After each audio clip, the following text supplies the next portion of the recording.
Well, it's the first week back since the summer break, and Parliament is in full swing already. Everybody's been very busy this week, and there have been lots of different committees and different meetings taking place.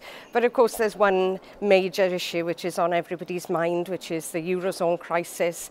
And this week there have been a series of very important meetings to discuss the future, not only of the Euro and the Eurozone, but of the European Union itself. And next week in Strasbourg, we'll be hearing from the President of the European Commission some of their ideas as to how Europe should change and develop in the future. And that debate is going to go on for several months.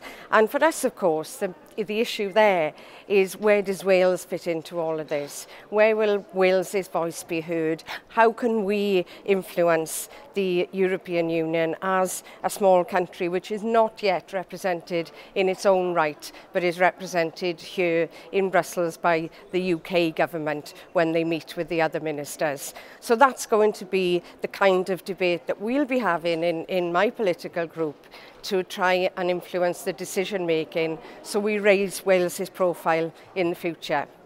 And that was the subject of a discussion that we had as well with the Welsh Affairs Select Committee. The MPs from Westminster were here to look at how Wales is represented in Europe, to have different meetings, including a meeting with us in the European Parliament, to talk about those issues, how we can increase trade from Wales, how we can raise the profile of Wales generally in the European institutions. And that was very interesting, because I think that working together on different levels, we can really make a difference.